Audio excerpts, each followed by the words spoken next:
Welcome to my YouTube channel dignity plus. My name is Garima. आज हम इस video में करेंगे क्लास 7 कृषि विज्ञान की इकाई 5 सामान्य फसलें। इसे हम 3 भाग में करेंगे, जिसमें हम तीनों खरीफ, रबी और जायद, ये तीनों जो फसलें हैं उनके बारे में पढ़ेंगे। खरीफ में ज्वार, बाजरा और भिंडी के बारे में पढ़ेंगे। तो चलिए शुरू करते हैं। पहला है ज्वार। ज्वार की उन्नत खेती।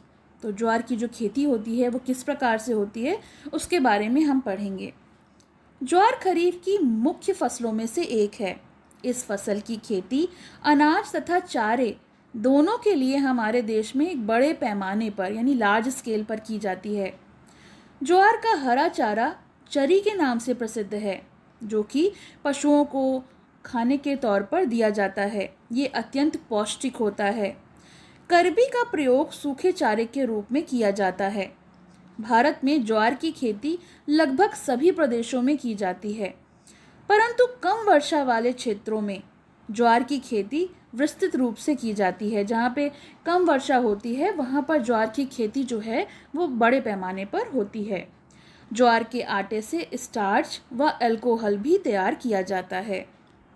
हमारे प्रदेश में झांसी मंडल में ज्वार की खेती सबसे अधिक होती है। यानी अगर आपसे पूछा जाए कि ज्वार की खेती सबसे अधिक कहाँ होती है, तो झांसी में, झांसी मंडल में ज्वार की खेती सबसे अधिक होती है।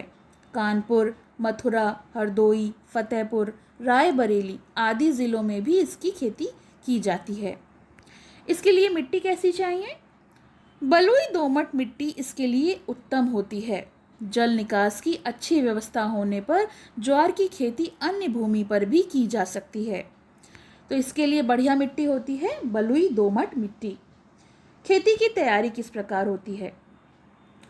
एक जुताई मिट्टी पलटने वाले हल से करने के बाद यानी पश्चात 2 जुताई देसी हल या फिर कल्टीवेटर से करके और अंतिम जुताई के समय खेत में पाटा लगाकर भूमि को समतल बनाकर तैयार किया जाता है।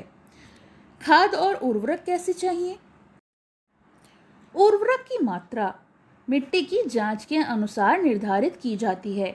यानी कोई भी फसल लगाने से पहले वहाँ की मिट्टी की जांच जो है वो करी जाती है, जिससे कि ये निर्धारित किया जा सके कि उसमें कौन से उर्वरक की कमी है और क्या चीज़ उसमें मिलाई जाए। यानी जो भी न्यूट्रिएंट्स हैं, जैसे फास्फोरस है, मैग्नीशियम है, उसके में किस चीज़ की मात्रा कम है, उसके अनुसार उर्वरक तैयार किए जाते हैं और उसमें मिलाए जाते हैं।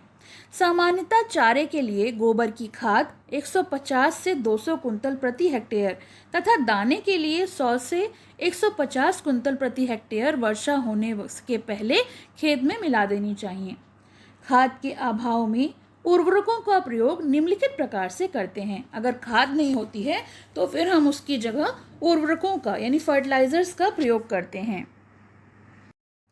जैसे नाइट्रोजन की मात्रा 100 किलोग्राम प्रति हेक्टेयर और फास्फोरस की 60 किलोग्राम प्रति हेक्टेयर और पोटाश की 40 किलोग्राम प्रति हेक्टेयर।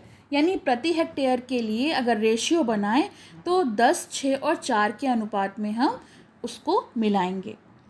नाइट्रोजन की आधी मात्रा बुआई के समय और आधी मात्रा बुआई के 40 से 50 दिन बाद खड़ी फसल में देनी चाहिए। फास्फोरस और पोटाश की पूरी मात्रा बुआई के समय ही दे देना चाहिए।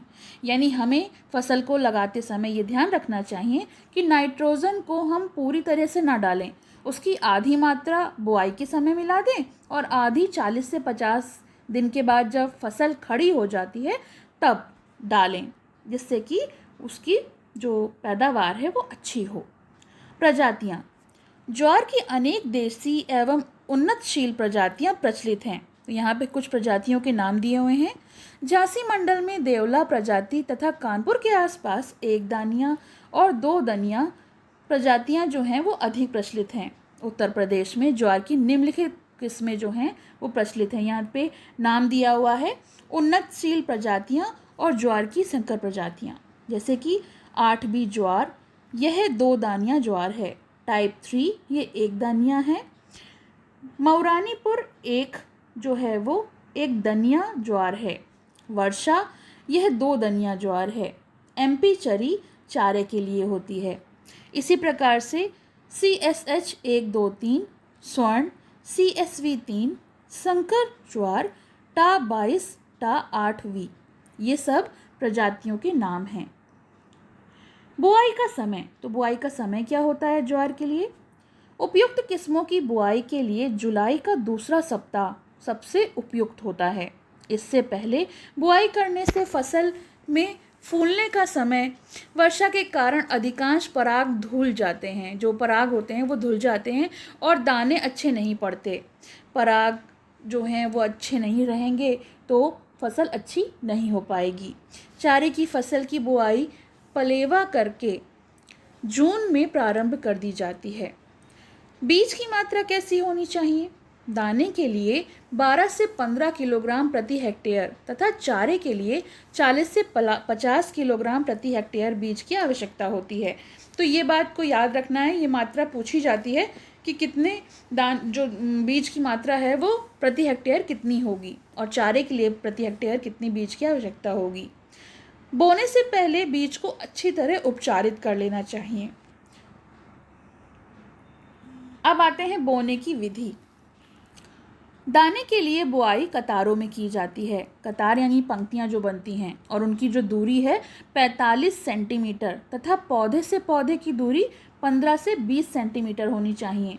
बीज की गहराई 4 से 5 सेंटीमीटर होनी चाहिए, यानी जो कतारें बनाई जाती हैं उनकी दूरी 45 सेंटीमीटर और जो पौधों से एक पौधे की दूरी है उसके बीच में 15 से 20 सेंटीमीटर की दूरी हो। बीज को कम से कम 4 से 5 सेंटीमीटर गहराई में बोना चाहिए। चारे के लिए ज्वार छिटकाव विधि से बोया जाता है। इसमें उड़द, मूंग, लोबिया आदि मिश्रित कर देने से चारा अधिक पौष्टिक हो जाता है। सिंचाई और जल निकास, तो किस प्रकार से सिंचाई की जाती है और जल निकास कैसा होना चाहिए? वैसे तो खरीफ की फसल है, वर्षा होती रहती है, लेकिन आवश्यकता पड़ने पर सिंचाई भी करनी चाहिए। बालियां निकलते समय तथा दाना भरते समय खेत में नमी की कमी नहीं होनी चाहिए। वर्षा अधिक होने पर जल निकास की अच्छी व्यवस्था होनी चाहिए, क्योंकि अगर पानी नहीं होगा तो सूखा हो जाएगा, तब भी फसल अच्छी नहीं होगी, और वर्षा अधिक हो जाएगी और जल निकास अच्छा नहीं होगा तो भी फसल खराब हो जाएगी। निराई और गुड़ाई, दाने की फसल में बुआई के 3 सप्ताह बाद एक निराई कर देनी चाहिए, जिससे जो खरपतवार है वो नष्ट हो जाए। रासायनिक विधि से खरपतवार नियंत्रण के लिए एट्रीजीन 1.5 किलोग्राम 600 से 800 लीटर पानी में घोलकर प्रति हेक्टेयर के दर से बुआई करके 2 या 3 दिन बाद छिड़क देना चाहिए। मतलब जब बुआई की जाए उसके 2 से 3 दिन के अंतराल ही उसको छिड़क देना चाहिए, जिससे कि कोई भी खरपतवार जो है फसल को नष्ट। अब आते हैं फसल सुरक्षा पर। इसमें हमें कीट नियंत्रण, रोग नियंत्रण, कटाई मड़ाई ये सब हमें पढ़ना है। तो पहला है कीट नियंत्रण, यानी कीड़ों से फसल की सुरक्षा। ज्वार की फसल को कीड़ों से बड़ी हानि होती है, बहुत नुकसान होता है। अंकुरण के ठीक 4 से 5 दिन के बाद 1 लीटर मेटासिस्टाक्स 25 EC को 500 लीटर पानी में मिलाकर प्रति हेक्टेयर के हिसाब से छिड़काव करने से प्ररोह मक्खियाँ तथा तना बेधक कीट जो हैं वो नष्ट हो जाते हैं। अथवा 10% फॉरेट ग्रेन्यूल 25 किलोग्राम प्रति हेक्टेयर की दर से बुआई के समय कूड़ों में मिला देना चाहिए। अथवा मोनोक्रोटोफॉस 36 EC के 1 लीटर कीटनाशक को 800 से 1000 लीटर पानी में घोलकर उसका छिड़काव करना चाहिए। इससे कीड़ों से नियंत्रण में सहायता मिलती है। अब आते हैं रोग नियंत्रण पर। अनावृत कंडुआ ज्वार का प्रमुख रोग है। तो अगर आपसे पूछा जाए ज्वार में कौन सा प्रमुख रोग होता है, उसका नाम लिखें, तो आप इसका नाम लिख सकते हैं। इससे ज्वार के दाने काले चूर्ण में बदल जाते हैं, जिसके नियंत्रण के लिए कार्बेंडिज्म अथवा कार्बाक्सिन के 2.5 ग्राम प्रति किलोग्राम बीज की दर से शोधित कर बोना चाहिए। यानी 2.5 ग्राम जो है पर केजी के अकॉर्डिंग उसको शोधित कर देना चाहिए और फिर बोना चाहिए। कटाई और मड़ाई, दाने की फसल 110 से 115 दिन में पककर तैयार हो जाती है। दानों के पक जाने पर फसल काट लेनी चाहिए। उसके बाद बालियों को सूखी फसल से काट कर अलग कर देना चाहिए। मड़ाई सामान्यतः बैलों से ही की जाती है और फिर आधुनिक समय में ज्वार की मड़ाई थ्रेसर से होने लगी है, जो थ्रेसर मशीन होती है उसके द्वारा, जिससे समय की बचत हो जाती है। चारे की फसल लगभग 2 माह बाद पशुओं को खिलाने के योग्य हो जाती है। उपज उपयुक्त विधि से पैदा की गई फसल से लगभग 30 से 40 प्रति कुंतल हेक्टेयर दाने की उपज होती है। सूखे चारे की उपज 100 से 110 कुंतल प्रति हेक्टेयर प्राप्त की जाती है। ज्वार की बालियां जब अधपके तैयार हो जाती हैं तब उसे भूनकर खाने में बड़ी स्वादिष्ट और लाभदायक होती हैं। तो ये तो हमने आज पढ़ा ज्वार की खेती, उन्नत खेती। अब बाजरा की उन्नत खेती हम अगले भाग में पढ़ेंगे। आपको ये कैसा लगा ये मुझे ज़रूर बताइएगा। Hit the subscribe button and press the bell icon for new updates.